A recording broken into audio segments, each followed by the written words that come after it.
Hello, everyone. Welcome to cricketworld.com, your daily guide to all that's happening in the world of cricket.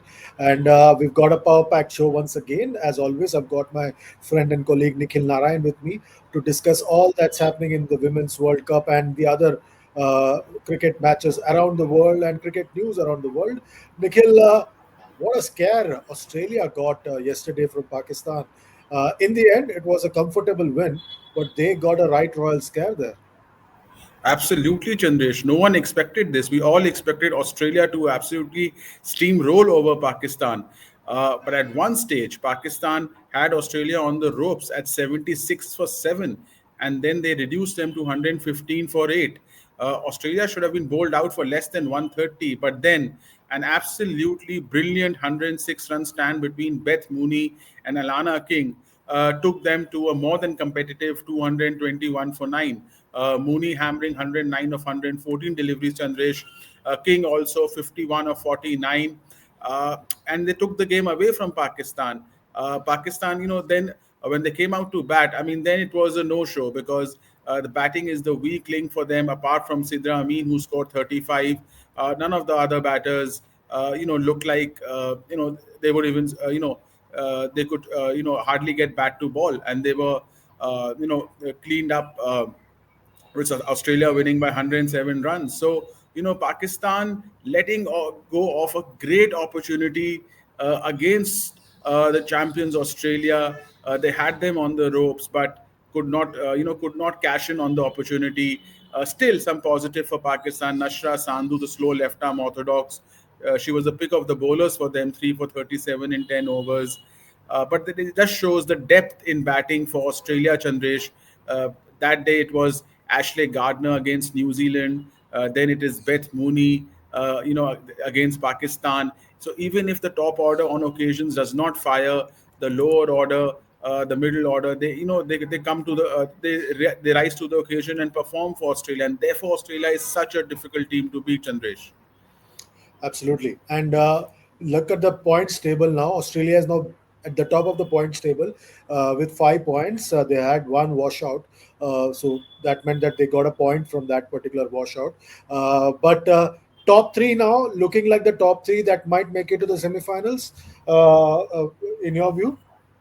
Absolutely. In our tournament preview, Chandresh, we had predicted Australia, England, and India to definitely qualify for semi-finals and still early stages, but it looks like those three will qualify. The fight will be for the fourth place.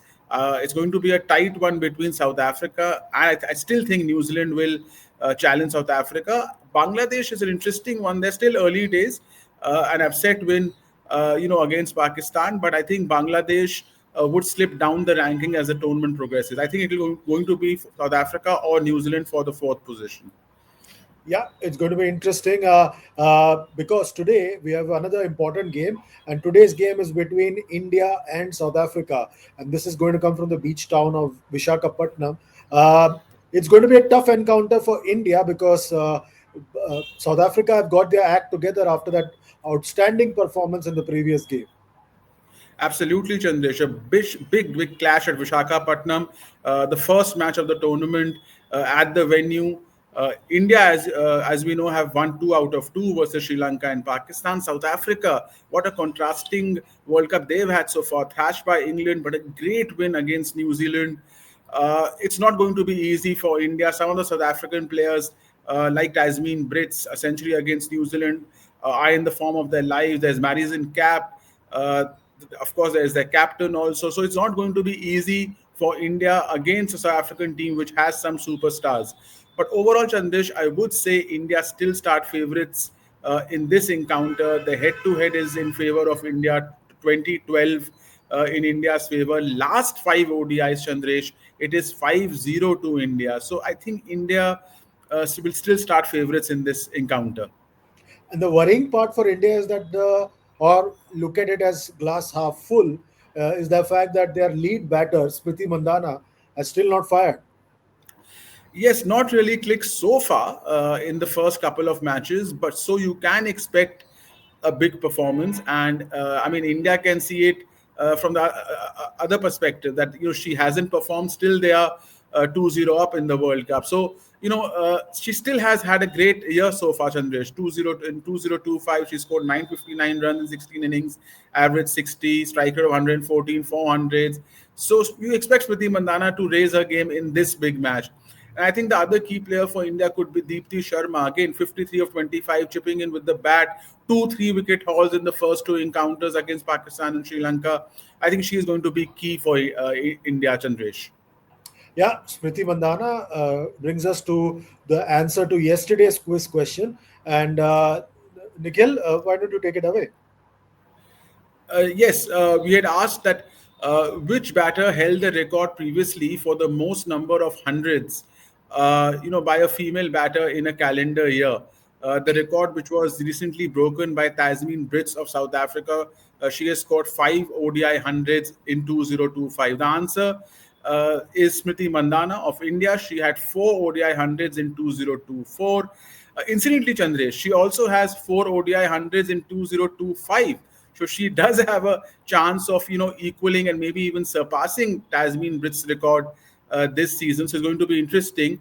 Uh, but the answer to that is Smriti Mandhana, four ODI hundreds in 2024, the second most number of hundreds by a female batter in a calendar year after Tasmin Brits, who's got five in 2025. Yeah, so moving on, we've got an important test match in the India West Indies Test Series, which begins on Friday at the Arun Jaitley Stadium in New Delhi. Now, West Indies have the odds stacked against them. We've had some interesting comments by their head coach, Darren Sammy, who bemoaned the fact that their batters have been getting out for the same way in the last 3-4 years. And the side really looks like they are in need for a lift up before before the final test match. How do you look at this particular uh, thing? Because he, we've got comments from both the captain Roston Chase after the previous test match about the money not being there in West Indies. We've got Brian Lara saying, look, we also didn't have the money. We didn't have money when even the greats Sir Clive Lloyd and Sir Viv Richards were playing for West Indies. So that cannot be an excuse.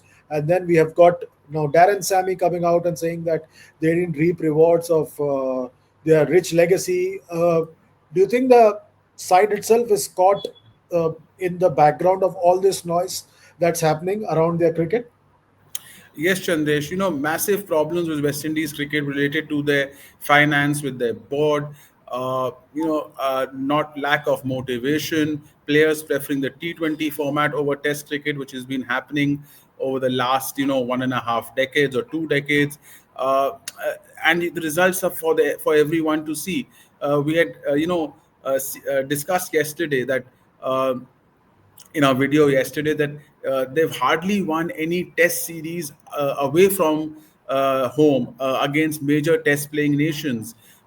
Just six series against major test playing nations since 1st January 2000 outside the Caribbean. A very, very poor record in Test cricket for West Indies in the last 20-25 years. Also, it was their batting average. Their batting is the main problem, Chandresh. They collapsed in both the innings against India in Ahmedabad in the opening test.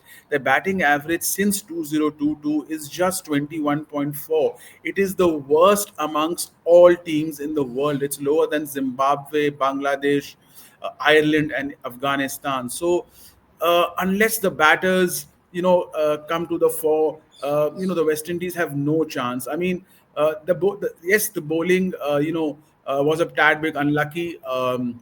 There is no the Josephs are not playing in this series. Both Shamar and Alzari, they would have made a difference. But even if they had played, if your batsmen are getting out for less than 150, you're not going to win too many Test matches anywhere in the world, Chandresh. Yeah, and interesting comments by Darren Sammy in the press conference held 2 days before the test match, and he spoke about the fact that they couldn't cash in on the legacy, and he spoke that just like India is wanted by most boards around the world right now to tour and play 4 test matches or 5 test matches. West Indies used to do that back in the day, but they never gained from that legacy.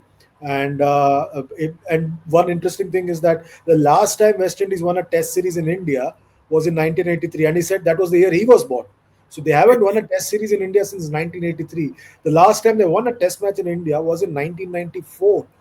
So it's nearly 31 years since them winning a Test match in India, let alone a Test series. So it's been a long, long, arduous journey for West Indies in Test match cricket. So they're trying to put their pieces back in order. Let's hope for their sake that they get their things in place.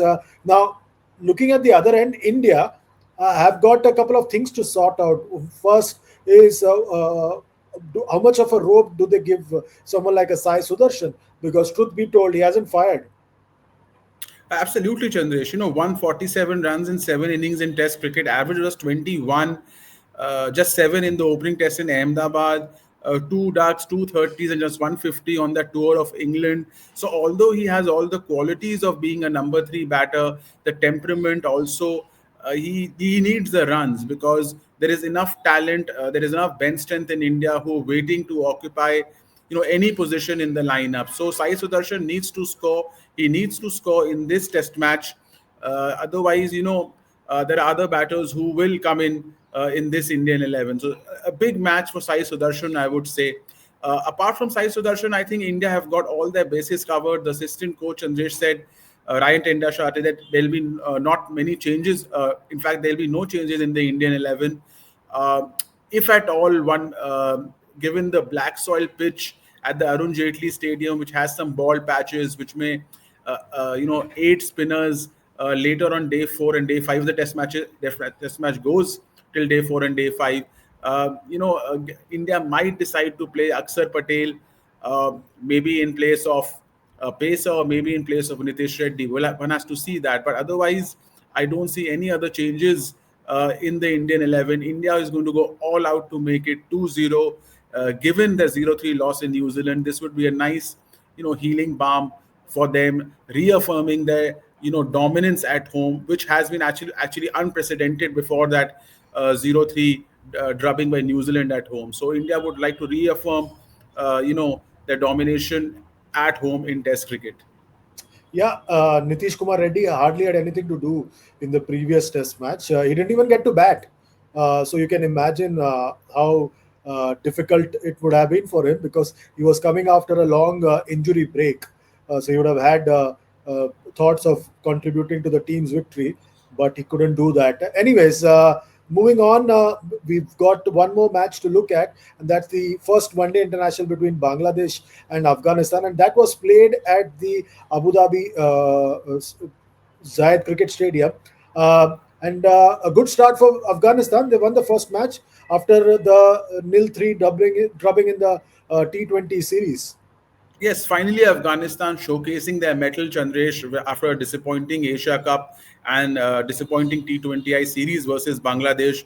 They chased down 221 with almost 3 overs to spare and 5 wickets in hand with relative ease. So they'll be very happy with that win.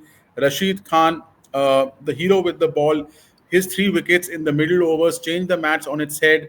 Uh, Bangladesh seemed like, they would easily cross 250 to 60, but then they were restricted to 221, 30, 40 runs short easily. And finally, the batting, which was a big disappointment for Afghanistan in the Asia Cup, coming good. Openers fired Rahmanullah Gurbaz, who's a world-class batter in the unit, scoring a 50. Rahman Shah also scoring a half century. And we had discussed about the all-round capabilities of Azmatullah Omar Zai, and what a fantastic all-round performance by him. Picking up wickets, a cameo also with the bat. So a fantastic win for Afghanistan. It will give their confidence a world of good. Absolutely, absolutely. Now, moving on to the final part, and this is the question for today. And I'll let Nikhil take it away. What's the question for today, Nikhil? Yes, the question for today is, when did the West Indies last win a test series outside the Caribbean against a major test playing nation? That is, not including Bangladesh, Zimbabwe, Ireland, and Afghanistan. So, that is the question for the day. Absolutely, absolutely. What do you think? Let us know. We'll be keen to know your response. Remember, it's very easy. You can comment below the video. You can like, share, subscribe, and be part of the conversation that Nikhil and I are having right through this season, right here on cricketworld.com. And remember, you will be heard, your voice will be heard. Just like, share, subscribe, and comment. That's it for today. We'll be back tomorrow. Till then, take very good care of yourselves. It's goodbye and God bless from both Nikhil and myself.